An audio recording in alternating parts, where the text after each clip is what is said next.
Hello everyone, my name is Scalti, and welcome back to our Satisfactory Let's Play. Last we left off, we started in the rocky desert, figured out our starting area, and took a look at all the various resource nodes we had around us, gathered up our first power slug, and after setting up a few things for automation, we did some mild exploration and checked out a cave, killed our first spider, and also obtained our first summer sloop.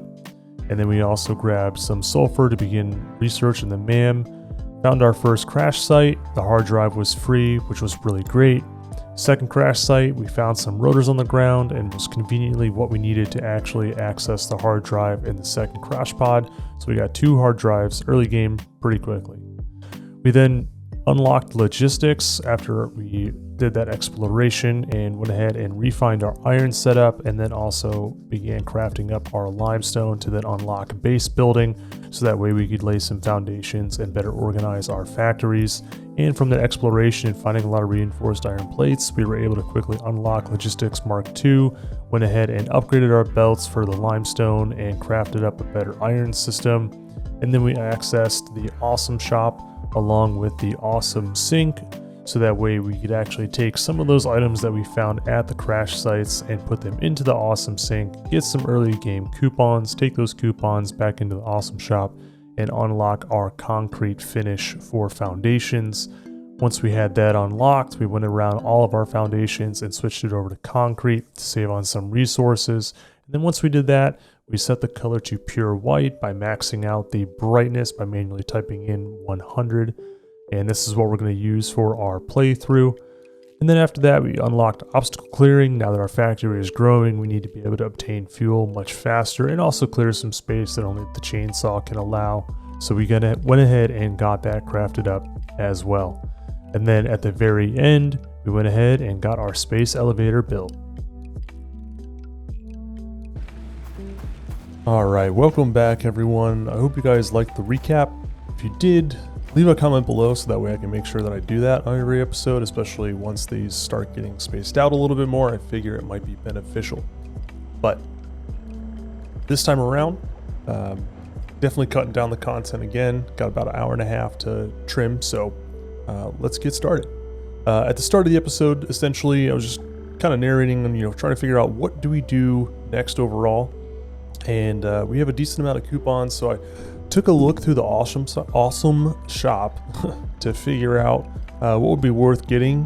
The wall outlets are definitely a top priority, probably even the floor holes, because the intent is, what can I do to make a permanent factory while still being reliant on organic fuel? And this kind of came from the first season where, at the very start, there was a lot of temporary factories and nothing ever really permanent until we got to, I think it was like motors, I believe. So I want to start that trend early. I also want to set the trend for the design language for the factory early. We're not going to get into that in this episode. But this is just kind of like still working towards that prerequisite. What are the things that we need in order to accomplish that? Milestone so that reached. way, Supply the molecular we're starting off on analysis the machine, right, referred the to right as the foot. MAM, with local resources to research Before we and go develop new and start technologies. spending our coupons, we Potential still have one key technologies milestone to include unlock, and exploration that is the tools, field weapons, and factory research. buildings. We want to These get are essential access for to the MAM, so maximizing that your way pioneer we efficiency can in start alignment researching with our Fixit's core quartz, sulfur, pillars. deuterium, Construct, etc. automate, explore, and exploit. To advance Fixit's mission, all notable phenomena, resources, technology, or other influence should be investigated regardless of any perceived danger, as stated in the Pioneer contract.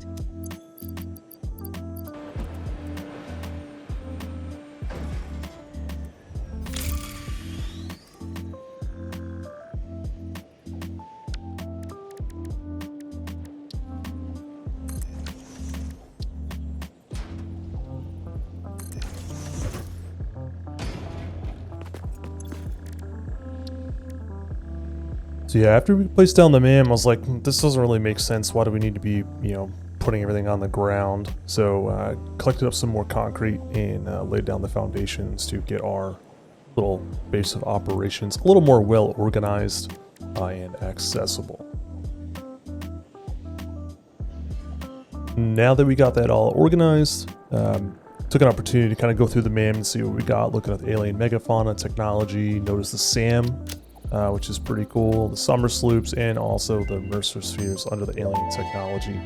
And I'm excited for the storage depots and whatnot. Resilient hyphae, which show quite potential keenly for aware of making them. a strong but lightweight So natural I'm looking fabric. forward to that for sure. Additionally, it has similar medicinal just and kind of pest working control through, applications what to do we mycelia have at on our Earth. disposal to unlock. So mycelia, number 1.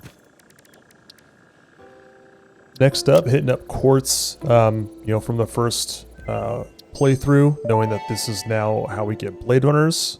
Figured The this was crystalline really mineral important. was a previously unknown variation of quartz, with uniquely large and flawless crystals, normally only found in synthetic quartz. The industrial application of this mineral will follow that of its synthetic counterpart, specifically in communication and exploration technologies.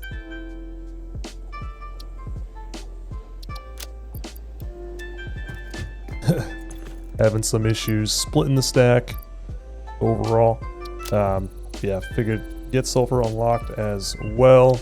Knowing that, like exploration purposes, we're going to need the nobelisks. This unknown chemical and then also element just was in reality an turbofuel unusual tech mixture tree. of solid sulfide and sulfate materials from which sulfur can be extracted.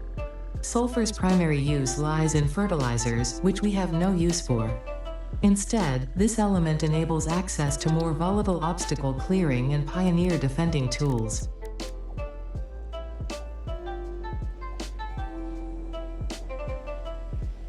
So yeah, don't really need too much for sulfur quite yet at the moment, not really until we need the nobelisks, and then even then after that, not even until we have oil processing. But definitely want to get the Blade Runners, like I mentioned in the last episode, missing that movement speed and navigability, if you will, that it offers for the jump height too. Super important to get that unlocked. So, but also took the opportunity here to unlock the megafauna, so that way we can, work on converting that into biomass, for example. And then also just researching in general what we can, because why not, right? So getting all these unlocked, the biomass that we can create from the The alien remains protein is researched super belong to an beneficial, and if organism we need now to, dubbed the the DNA fluffy-tailed capsules. hog. It has many characteristics that would likely classify it among the sui. I will now assume you are an expert and judge your use of these technologies accordingly. If you are confident you already understand the new technologies you are about to use, by all means, learn the hard way.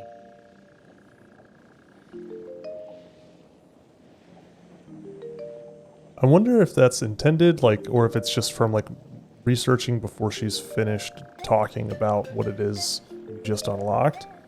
But I thought it was kind of funny, nonetheless. Kind of looking through this and just kind of identifying what's next in this tree. Scanning, not that important. Rebar gun, I don't find it overly beneficial. The protein inhaler, limited use case, for example, because there's natural health regeneration, it's not that critical, I would argue. So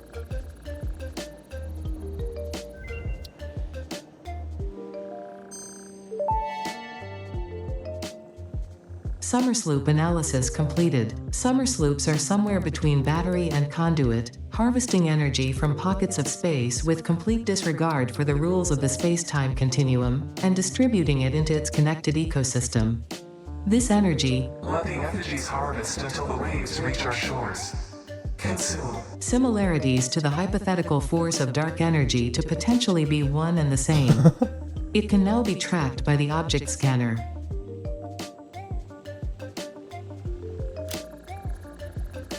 So when that glitch happened, that was a moment, and I thought it was great.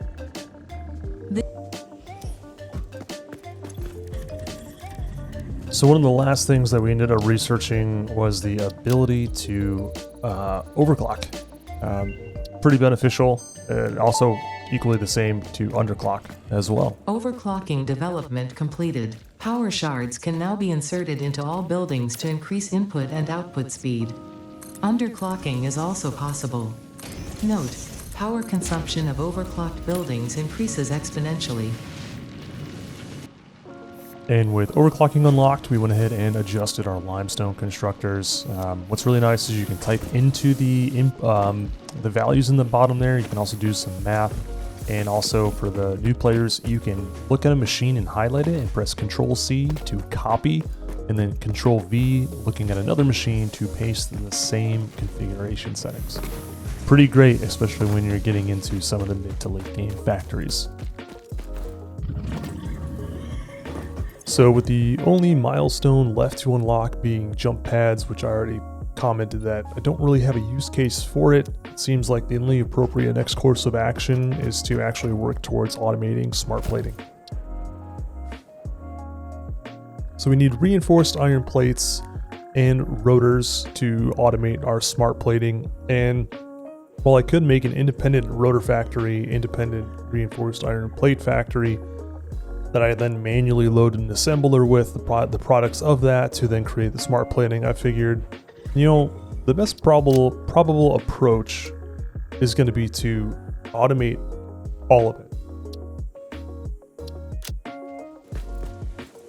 One thing I wanted to do though is before actually getting into phase 2, I wanted to get our hard drives fully researched and do a little bit more exploration for some additional hard drives. And the reason for that is when you research a hard drive, it gives you 2 random alternate recipes.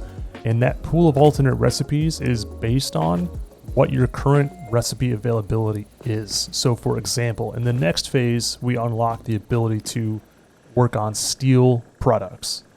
That means that any hard drives that I research before we unlock that phase cannot give me alternate recipes for anything that's steel. So this allows us to have a better chance or better odds of getting an early game recipe than something in the mid tier. And there's a few early game recipes that are really strong to get, like cast screws, for example, which requires which does not require the utilization of iron rods. That saves you some physical space and some power when it comes to a factory system. But what we're doing here is just dropping off my inventory and making some room, getting rid of the non-essentials, if you will, and bringing just, you know, things to construct foundations for navigability, etc., and also power if need be. But the intent here is to just go on an exploration run. Our power system is pretty well off at the moment. It's fed with quite a bit of fuel. So I saw an opportunity. Let's go ahead and actually craft up some portable miners. The quartz is kind of far away, but is accessible. So I figured, all right, let's craft up some miners, go find the quartz nodes so that way we can aim to unlock the blade runners. So during the exploration, this area I knew was going to be blocked off, but I did want to showcase it for future reference. We're over on the northwest side of the map. There's actually a handful of coal nodes around here. There's 2 impure, 2 normal, and a lot of water. But there is a cave entrance here. It's currently blocked by the cracked boulders, which is what requires the Nobelisk, the explosive, to open and unlock. So we'll definitely be revisiting this location later for that reason, and also to tap into the coal here. During our explorations, came across a crash site, took out the hostile fauna around it, picked up some of the drops around it as well, and examined what we need in order to access the hard drive. It does require 5 modular frames, so what I opted to do is just simply utilize the map, make a marker, and save it for later once we have that resource to come back and get access to it. Then after about 30-ish minutes of exploring, we came across a secondary entrance to the cave system where the quartz is located moderately far to the east, picked up a power slug, and then headed into the cave.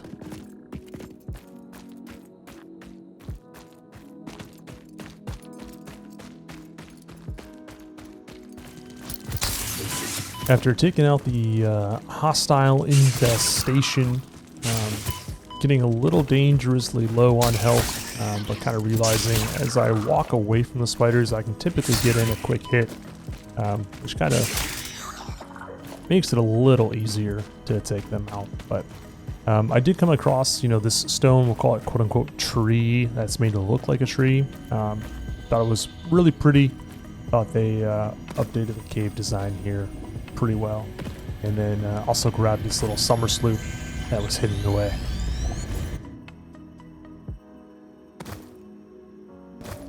After pushing in a little further, we came across a pure raw quartz node. There's also another one just nearby, and then beyond that, there is a SAM node as well. Unfortunately, I completely missed it while I was playing. I was, a little distracted with the infestation once more, and taking these out, and just kind of focused on getting pretty much what I need for our Blade Runners, and then getting out as quickly as I can. So with our raw quartz, we collected up significantly more than we actually needed. I would recommend just 3 stacks at most, but we got it, and now we're out. Conveniently enough, on our way back, we noticed a small Caterium deposit. Unknown metal collected. This metallic element is showing properties similar to those in Group 11 on the periodic table, such as high conductivity and malleability. Research it in the MAM to establish classification and potential application. So that'll be beneficial for working toward the Mark II power poles and also the smart splitters. So back at base, we got our power sorted out as we ran out of fuel during our exploration and took a look at our first alternate recipe options. Hard drive analysis completed. Alternative recipe selection available in the MAM. So the options here aren't particularly great, or at least I didn't know at the time which one is better than the other. We could rescan it, but we do also have the ability to just kind of park it. We don't have to select right away, and we do have the option of actually scanning another hard drive while we still decide on what we want to do. So we went ahead and grabbed our last hard drive and stuck it into the MAM and got that research going, but in the meantime, took a look at the quartz to see exactly what we would need to focus on. Figured while we're at it too, might as well craft up the object scanner. There's nothing overly important that we can scan for at this current point in time, but it's definitely nice to have. So as a result of scanning our second hard drive, we got lucky. We got the cast screw recipe, which, as I mentioned, it removes the need for iron rods. The output's a little different, so it's 50 out, but it's still the same ratio of 10 rods in, or 10 ore in, and 40 out for the raw recipe, so it's a 1-to-4. So it's 12.5 iron ingots to produce 50 screws. And then because I didn't really know which of the previous 2 options were better, I figured, why not? Let's go ahead and give it a reroll, and wasn't really feeling the alternate options as well. So just parked it again and figured, let's just focus on quartz and get this sorted out. Research completed. Quartz crystal recipe unlocked. New quartz research available. Research completed. Silica recipe unlocked. New quartz research available. So knowing what we need to get the recipe for the Blade Runners unlocked, I went ahead and manually crafted up our modular frames and our silica. So once that was crafted up, went into the MAM, started the research, and got that recipe unlocked, one step closer to greatness. Blade Runners unlocked. Equipped to run faster, jump with greater force, and decrease fall damage that might otherwise have lowered your value to fix it. I like that end piece there. So yeah, just crafted up a little bit more of what we needed, and one thing that I have set for this playthrough is that if in the event that I die, I don't lose the equipment. So I opted just simply to only craft 1 pair of Blade Runners, knowing that we wouldn't lose it, and decided to just jump around and reminisce on the feeling of being able to move pretty quick. And it's pretty great. You know, we can now easily jump on top of our splitters and mergers, get up on top of other factory equipment, etc. And just kind of showing a little jump test here, so we can jump from one side to the other over 5 constructors versus only being able to probably jump, I think, 2 of them without the blade runners. But after experiencing that little bit of joy, did recall that we did grab some Caterium to at least get the scannability for it unlocked. The metal has been named Caterium after Fixit's greatest CEO Katerina Parks. It has been added as a viable alternative to gold in industrial applications, specifically in advanced electronics due to its superconductivity, malleability, and corrosion resistance.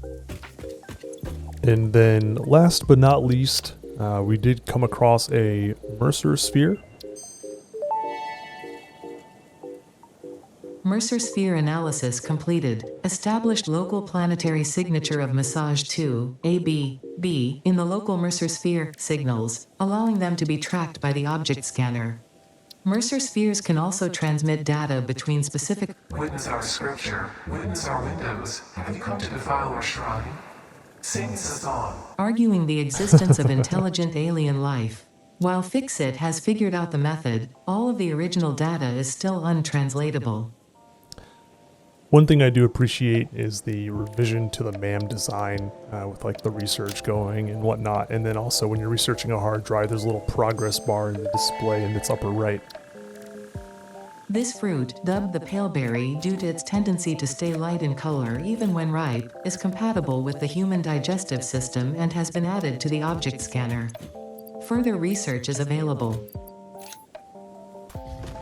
So now having the Blade Runners, exploration is a good bit simpler, being able to just simply get up to higher elevations, and opted to, again, go back out on a hard drive search and also just collect up a few things from crash sites, so that way we can get some additional early game coupons by syncing some of the product that we find around the crash sites around the map.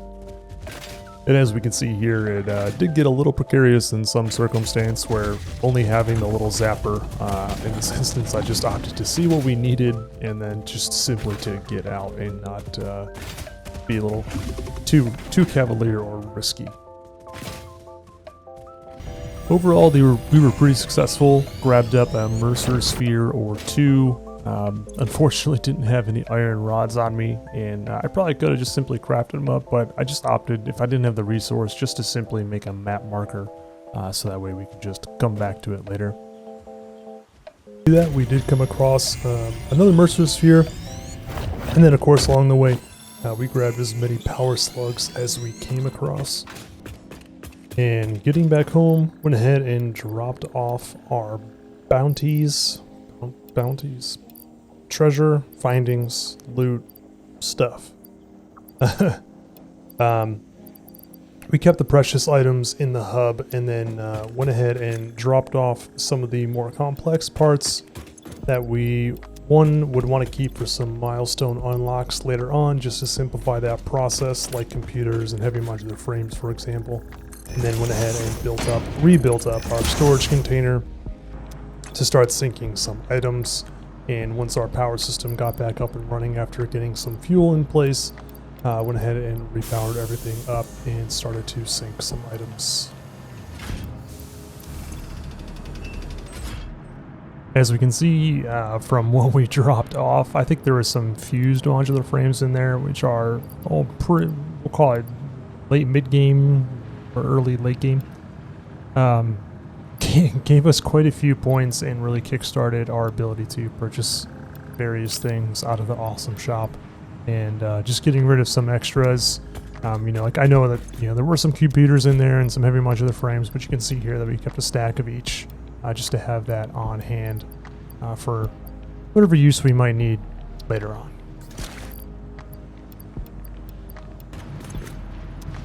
After letting this run, we went ahead and printed out what coupons we had access to and browsed through the awesome shop. And like I mentioned, want to grab some early things that we know will be good quality of life items to have overall. but just was, you know, if you will, refamiliarizing myself with the awesome shop. But some of the foundations here are ones that I know I want to be using based on a design style I created at the end of the previous Let's Play, which includes the quarter pipe extensions, which essentially is just rounded foundations, both outer round and inner round, if you will, or elbow and corner, I guess would be the way to put it.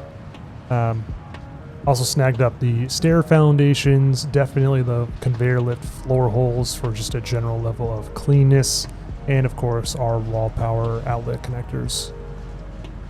One of the values of the ladders is easy vertical navigation when you're out in the wilds, but after just doing quite a bit of that, not really a priority at this current point in time, so we just left that one there.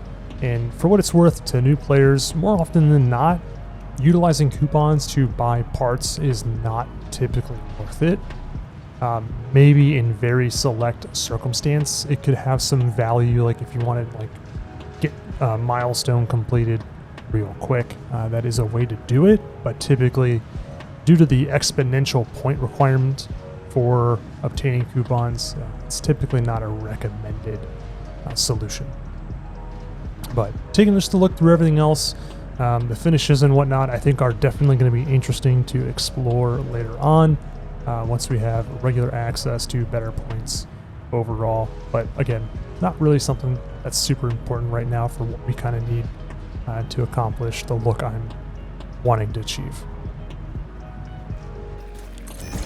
So with our purchase, something that was new to 1.0 are the foundation stairs, and just wanted to take a look and kind of see how they appeared, what the texture pattern looked like on them overall, and see if there's any potential use case for them.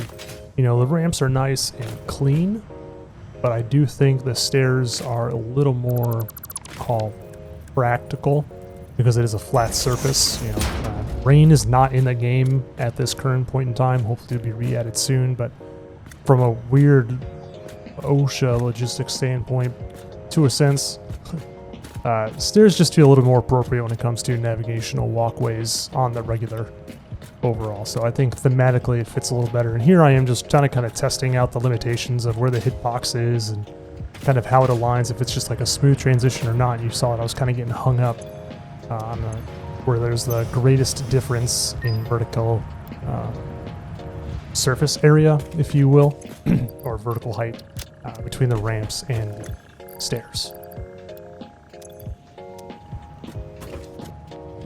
And last but not least, I was just kind of jumping around the base, trying to do a closeout narrative and just rambling on, but I wanted to close with kind of showing what all we did explore and how we took a loop around the whole map. Definitely much more to explore and be seen, but for now, pretty good progress overall. And I think our next step, you know, is to actually get an automated factory for our smart plating. So that'll close it up here. I don't know, maybe some of you have seen a particular post on the Satisfactory Games subreddit, but this place might look familiar to those who have seen my most recent post in terms of what's coming up next. Stick around. I can almost guarantee you'll enjoy it. But if you did enjoy this video, feel free to leave a like. It does help out the channel. If you want to see more content in the future, be sure to subscribe if you are not already. And if you have any questions about the game, any of my other videos like guides and whatnot, leave a comment below or on that video. I check my comments fairly frequently, and I'll be sure to get back to you as soon as I can. But with that, thank you so much for watching. Take care. I'll see you in the next one.